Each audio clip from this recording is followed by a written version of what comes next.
and see if you can get it done. Kind of sounds like you never want to give up. Being tough, being strong, being able to outlast everybody. Whatever life throws at you, just deal with it and get tough. I think it speaks to Pioneer Days, the reason we're here and have all these celebrations and are able to have rodeos and mix a little cowboy tough with it, and you get Salt Lake gritty. I like it.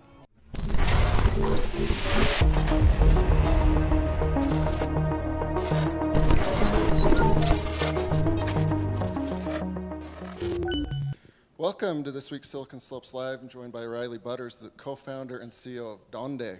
How are you? Good. Got that right? Yeah. I drilled him. I said you have to say it right. It's Donde. Donde. All right. Tell us about the idea. Where did it come from and kind of the founding story? It's a fun story. So my background is in advertising and sociology. So I went and got a master's at BYU in sociology, and it's because I wanted to change the world. I was like, I need some skills, and I'm going to go do something good with my life. And then I got into advertising, and as we all know, in marketing and advertising, you're not seen as the good guy. So I worked there for about 5 years, and my husband and I sat down one day, and we were like, are we wasting our lives? Are we doing something that doesn't matter to anyone? So then we were like, what can we do? You know, what kind of change can we create in the world? And so he asked me a question. He said, what is the one thing that has changed your life? It has had the biggest impact in your life. And I said, travel. When I was 19 years old, my roommate walked into the room and she said, my parents are paying for me to go to India. Who wants to come with me? I looked around and no one raised their hand, so I said, I do. So they paid for me to go work with them at a nonprofit in India. We worked there for 6 weeks. And it changed my life. It was incredible. So after that experience, every single summer after school got out, I somehow figured out how to go travel the world. And so then I got into sociology, did a bunch of research all over the world. And so when I sit down and think about what made me who I was, it was travel. It was going out and seeing people and interacting with them and getting to know them and learning their languages and seeing their cultures and how they get together and their communities, and it's so important. So I said, I want to make travel more accessible. I want to allow people to go out and have the experiences that I had as a student at BYU. And so we said, okay, how do we make travel more accessible, or the important kind of travel accessible? And we wanted to create a startup. We called it Ensemble. And we went out to different countries and we created itineraries and these trips that people could go on. It was informative, education focused, learning about the people and their cultures. And we went out and we said, hey, who wants to come with us to Jordan? That was our first country. And everyone was like, I want to go, that's really cool. And then we said, okay, it costs this much, and this is how many days it'll be. And they said, I can't afford that, and I can't get time off. So we said, oh, we're actually solving the wrong problem. Let's go and get that.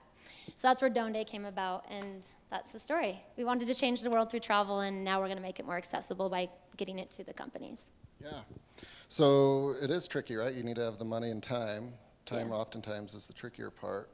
So PTO stands for paid time off, right? Mm-hmm. And companies do it in different ways. Some make it mandatory. Some it's unlimited and then nobody uses it because of guilt. There's all sorts of psychology behind it, I would imagine. You know more about that than me. So you guys have developed a platform and a tool that enables working folks to find the time, right? How does that work, right? You've got the companies and the people. How did you kind of develop the tools?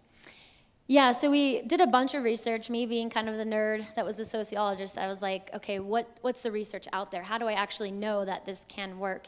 And it really comes down to 3 different things. When you want to make travel more accessible, you have to address the cost. It's really expensive to go on a trip. I think all of us know that pain. And so we said we got to address the cost issue, and then getting time off, right? It's a cultural thing. You might offer paid time off, but does anyone take it? No. 1 billion days are left on the table each year. And so we said, okay, how do we fix the culture around paid time off? Well, if your company is putting their money where their mouth is and not only offering you time off, but now paying you to go on your vacation, that helps the culture because people start to trust you. So we said we have to change the culture from a psychological perspective and really help employees trust in what their companies are saying. And so we said we got to fix the culture, and then we got to make the planning and booking process way easier than it is today. Everyone always asks us, like, oh, you're a travel company, how are you going to compete? Well, the travel world isn't that great. If you look at half the ways to book travel, it's not that seamless. And so we really have this goal of becoming the best way to book travel.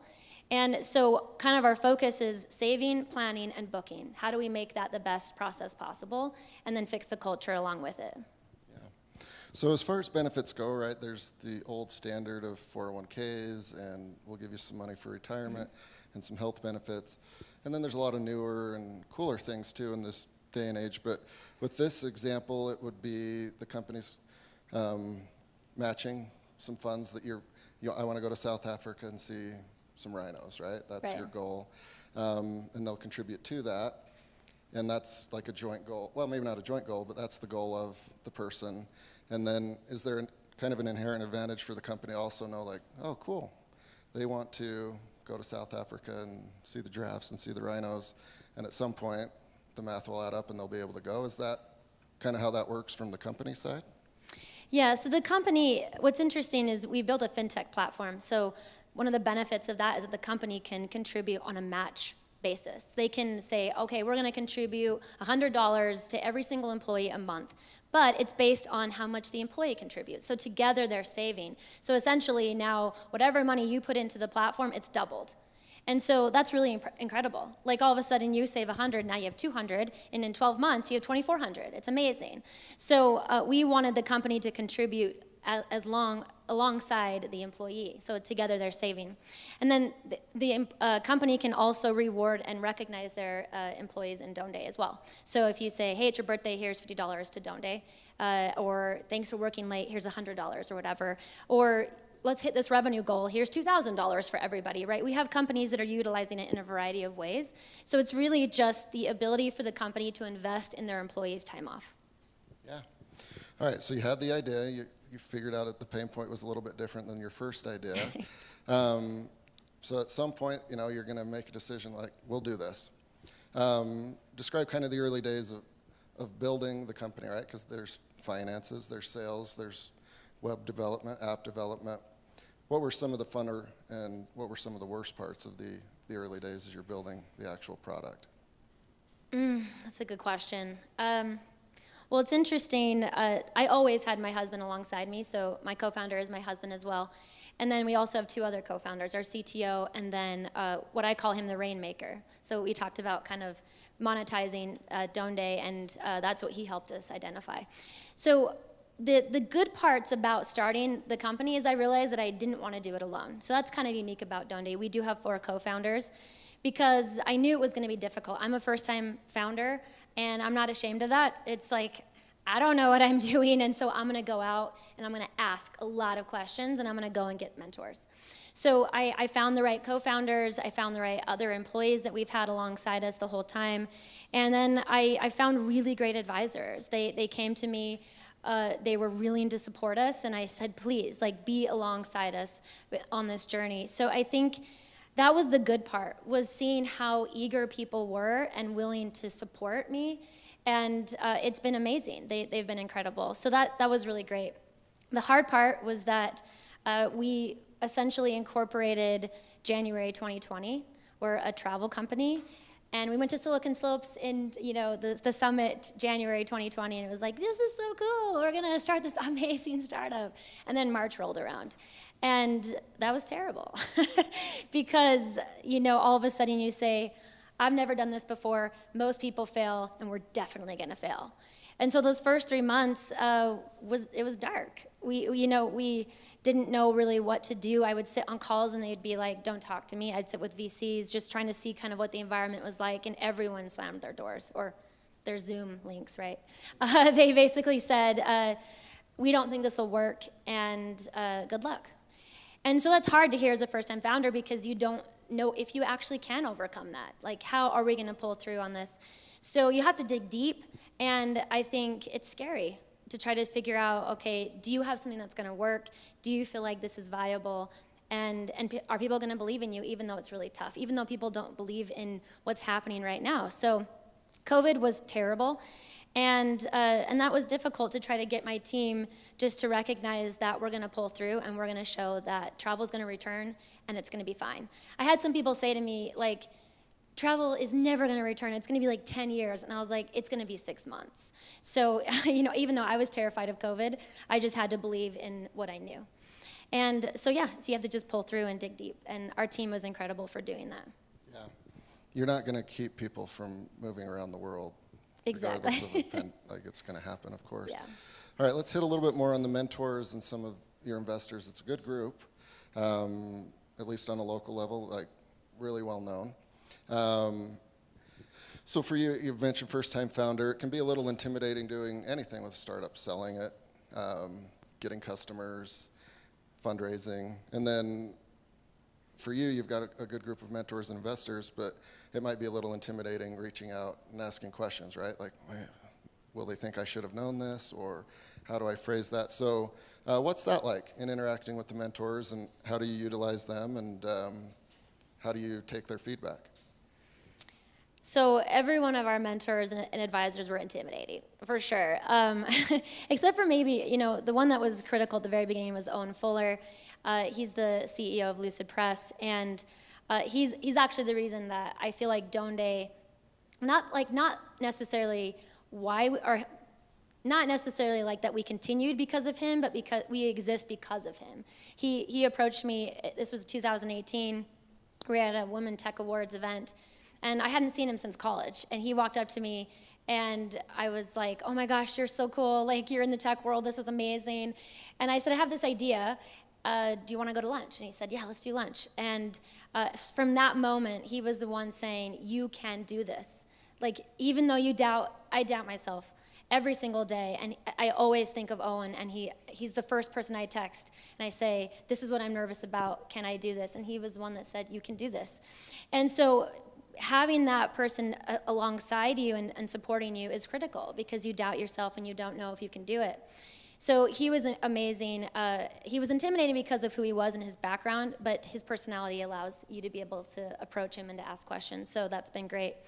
And then other advisors, we have Jordan from Atomic Financial. He's actually here in the audience. He came to us kind of saving us. And, we're a fintech travel company, and during COVID, we had to figure out, okay, how do we consolidate the travel world? How do we actually build a fintech company? And that's really difficult. Fintech is really cool right now, but fintech is kind of a mess. Everyone thinks it's like perfect. It is not. And so for us to be able to solve the problems that we wanted to solve, we had to research and talk to every single person, and every single person couldn't do what we asked them to do. And so Jordan came along and said, I'm gonna help you figure this out. And so I remember we chose a fintech partner. Early on, we built for 6 months to their platform, and then they couldn't do the last thing we asked them to do. And so Jordan, during Thanksgiving, called us up and said, we're gonna figure it out. And we had promised our companies that we were gonna launch in January. It was Thanksgiving, and we had to restart. And so we had essentially a month to figure this out. And because of Jordan, we were able to do that. And so I think it's when people come and they say, I can support you, and they actually add value, they're not intimidating because you need them. And they solve problems with you. So I think that was incredible too. And then thinking about kind of our investors, they're amazing. And it's funny, one of our biggest investors is Jeremy Andrus. And at the beginning, Owen had said, like, I'll introduce you to Jeremy, but not yet. And I was like, oh gosh, when am I gonna be ready for this, 2 years later, we got the meeting. And that's when, Owen was like, I think this is the time to be able to approach Jeremy. I think we're ready. And so I was really nervous because it had been 2 years in the making, but Jeremy is amazing. We got on that call, it was Zoom. Everybody I met and interacted with during Doan Day has been on Zoom. And he just asked me my story, and I told him about the team. I told him how everyone had sacrificed for 2 years bootstrapping. And he believed in the idea, he believed in the team, and said, let's do it. So it was actually one of the easiest conversations I've ever had, but clearly intimidating. So I don't know, like you say, how do you do it? And I don't know. I think it's humility. They're scary, but you just have to say, this is what I want to do, this is what I believe in, this is what we are doing, and do you believe in it too? And I think the right people will find you. So. Yeah, good answer. Give us a snapshot of the day-to-day of what goes on with the organization, because you've got 4 co-founders, as you've mentioned. How, outside of the technical, How do you guys kind of divide up tasks between sales and business development and product and testing? And do you guys stick to your lanes, or does everyone have input on everything? It's a good question. So we started with 6 of us. We had 4 co-founders, and then we have a head of design and a head of front-end development. The funny thing is, of those 6, 4 of them were from my previous company. So I stole them. It wasn't very nice, but you kind of do what you know. And so the 6 of us, we really just kind of created this team, and we said, we're all new to this. We've never been founders before or never been entrepreneurs, and we're the underdogs, and we're just gonna figure it out. So we worked alongside each other and just kind of like helped each other. Like our front-end developers are editor. Like I say, I just wrote this copy, will you look at it? So we all kind of just crossed lanes, helped each other out. We already knew how to work together, and so we were able to work really fast. I think that's why we were able to build our product in 7 months, even with the hiccup at that Thanksgiving event. And so, yeah, I think the day-to-day kind of looks like all of us supporting each other. I think we're really heavy in product right now because I believe in good user experience. I believe in solving problems for people, and I think our product is amazing. So I think that has been critical, and that's why I brought on people to focus on experience, design, front-end, because I want, if someone gets into Donde, they better love us from the moment they have that first screen pop up. So that's always been really important to us. So we are really product focused. We're product first and foremost. And then in the meantime, on the sales side, it's been me and my co-founder, Josh. I don't have a sales background. He doesn't have a sales background, but we believe in this product and we know we can sell it. So that's been the team. We all work on product, we all work on experience, and then Josh and I will peel off and work on sales. Okay. Yeah. Great. And what is the sales process like? Is there a process? I don't know.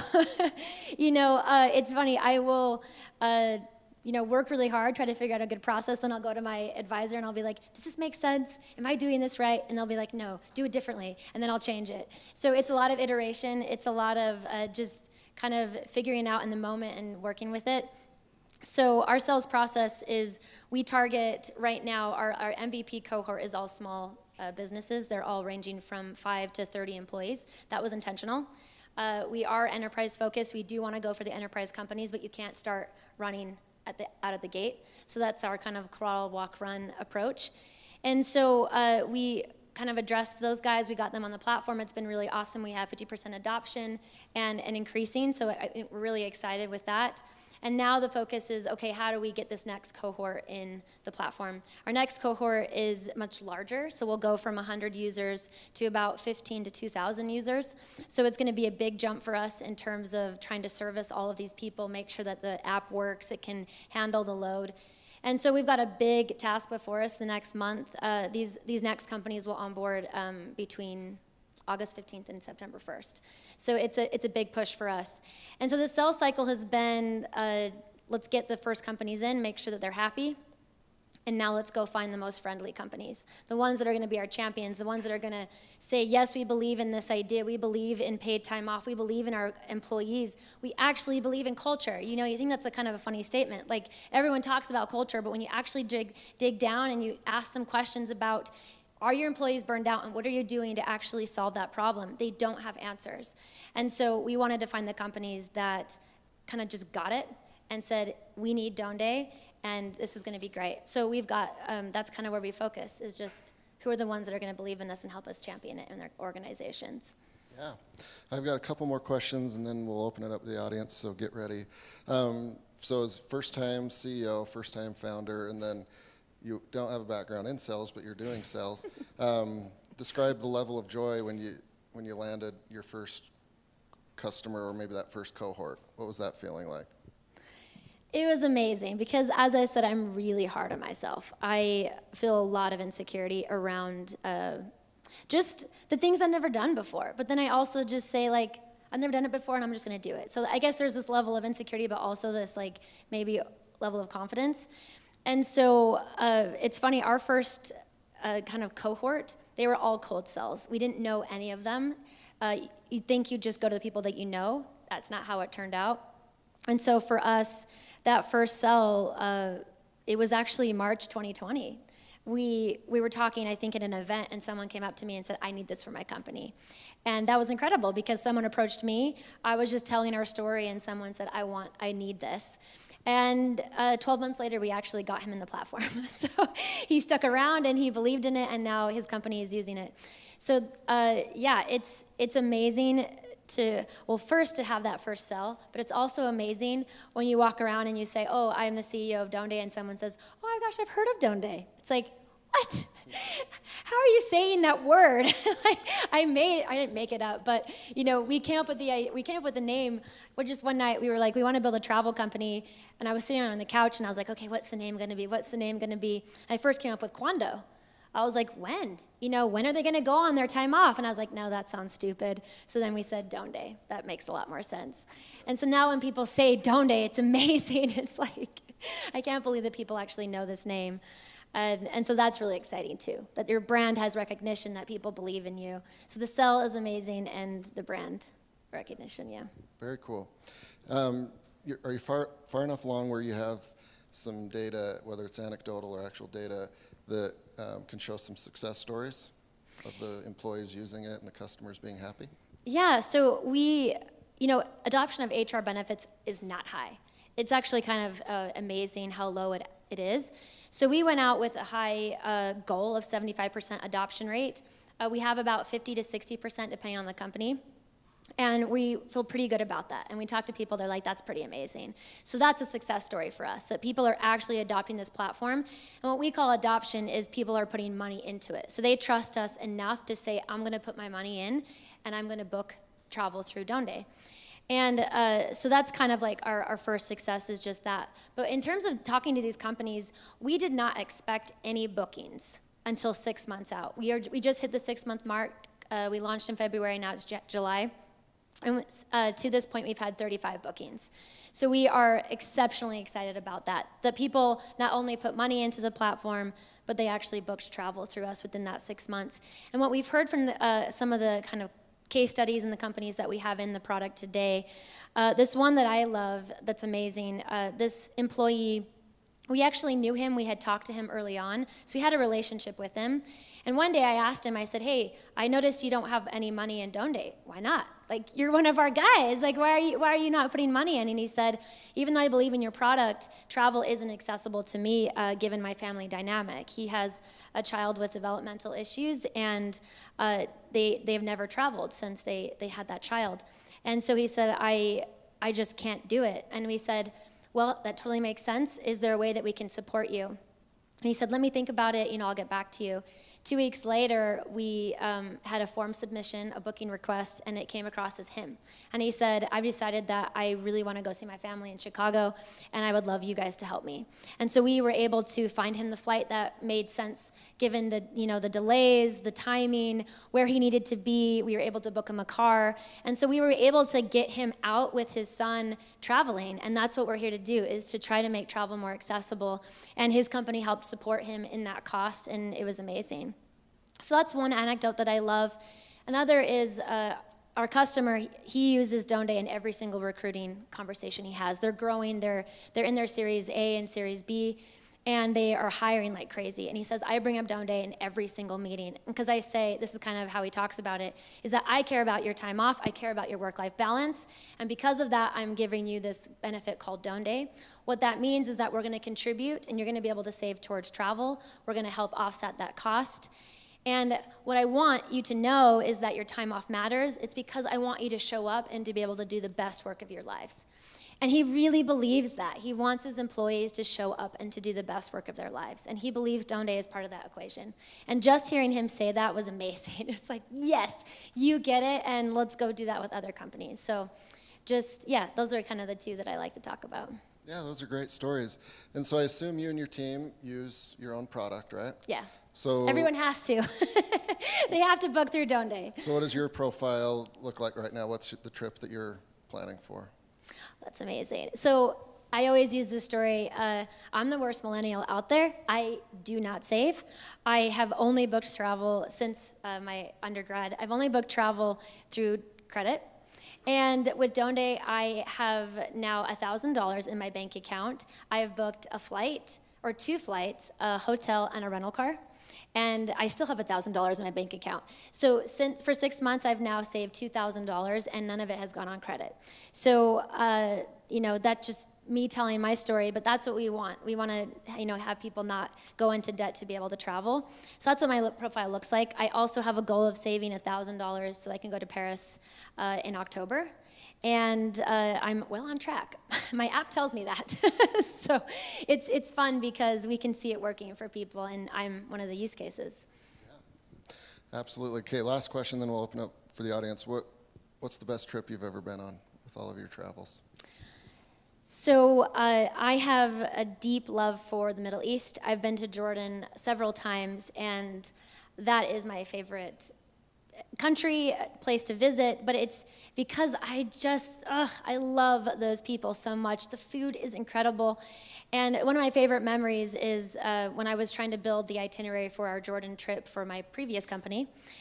We brought one of my friends who's a film director, and he came to kind of take pictures and video for us in our marketing materials. And I have a good friend in Jordan. His name is Zaid. And so the 4 of us were in Zaid's beater car that doesn't work, and we're driving down the highway to Wadi Rum, and we were listening to the Eagles. Our hands are out the windows. It's super hot there. And, it was just amazing to be there in that setting with the people that I love from all, walks of life. And then it was during Ramadan. So Zaid was not drinking and eating at this time. It's really hot. And we came up to this crossing, and there were guards. And if you know Jordan, it's kind of in the middle of the Middle East. It's a very interesting place. And so you see guards on the road, you get a little bit nervous. And so you stop, and the guards come to the car, and they say, here, everyone have some water. The sun was setting, Ramadan was ending for the day, and they handed us water. They said, we don't want you to go into the desert without water. And it was amazing just to see, different people from all walks of life. We weren't observing Ramadan, obviously, but to just see the country supporting people and to be a part of that experience was incredible. So Jordan is my my favorite country, the place I visited, and I think it's amazing. So very cool, very fun. All right, what are some questions from the audience? We have a microphone that'll come to you. Did I scare you? Over there. Okay, so you kind of mentioned this already, but what are the arrows in your quiver when you go to pitch Donde? There's so many competing benefits from all different kinds of companies, right? 401ks, you kind of mentioned this already, but what are the things that really set you apart and really kind of close the sale for you? Such a great question. So we say that we are the Pto Enhancement Company. The best thing that I can say about that is that doesn't exist. No one else in the market is trying to enhance PTO, so that helps, right? We're the only one in the space, and I think so that's one of them, is that we're the only one that does what we try to do. The second thing is that the pain points that we're trying to address are so real for companies today. Burnout is off the charts. People are leaving in droves. What do they call it? There's a name for it right now. Everyone's leaving their companies because there's other options out there, right? So recruitment, retention are big themes for us. And then it's really just to say, do you care about your employees? Do you care about their work-life balance? Do you care about their mental health? Look what we've just all been through. We survived COVID. This was a pandemic that affected every single person. What are you doing to tell them that you care about their experience, that you want them to stay? That's the story that we tell. And so the pain points are real. And so just being able to attach into kind of go into that emotion and be able to talk about it is incredible, to hear what people and companies are saying about it. So pain points. Cool. Any other questions? Right up here in the front.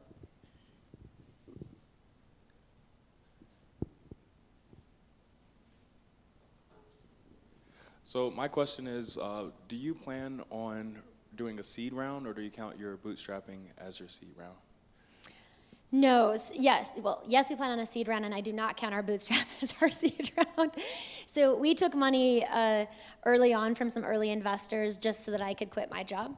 So everyone in my company bootstrapped except for me. I was able to take a salary for the first year. That was incredible to be able to do that.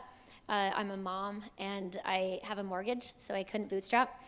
And my husband also does it, so we couldn't bootstrap in that way.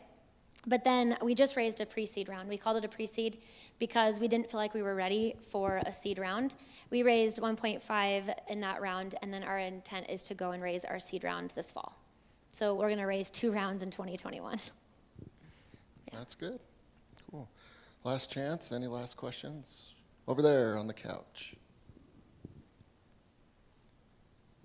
So I've heard you talk about flights and hotels and cars and that for vacation travel for the employees. Is there anything additional, for example, cruise lines, other kind of things like that? And then a second part of that would be, would you also do it for executive travel? So say I've got a company that I need to travel to, I need to fly to Phoenix. Would that also be part of your focus in helping the executives of that company? Yeah, so a couple things there. We say that we help companies invest in their employees, and that can be through the quality of their PTO. It can be in their rewards and recognition. It can also be in incentive travel. So yes, to the second part of your question, we do intend to help companies give experiences and travel to their employees. And that can be an incentive travel, or it could be like an executive retreat or something like that. We actually have a couple companies that are utilizing this to kind of plan out their entire company trip for them. And so we do offer those services. What's interesting about Donde is we have self-serve options, and we have a travel advisor that's accessible to every single employee. And in the platform today, you can self-serve book flights, cars, hotels, and cruises. And then any type of experience or anything that we don't have a partnership like Airbnb or Vrbo or VRBO, however you say it, anything that we don't have a partnership with, you can book through our travel advisor. So our big mantra is that we don't want anyone to feel trapped in Donde. They have access to anything. As long as it's travel related and as long as you're taking PTO, you can book it through Donde. So, and how we do that is just kind of creative, whether that's self-serve or through our advisor. So yes and yes. Very cool. Well, thank you so much, Riley, for taking the time to join us today. It's a fun story, and congrats on all you guys have done up to this point. Thank you. It's a dream to be here. Okay, perfect. Silicon Slopes, it's amazing. Thank you. Cool. Thanks, guys.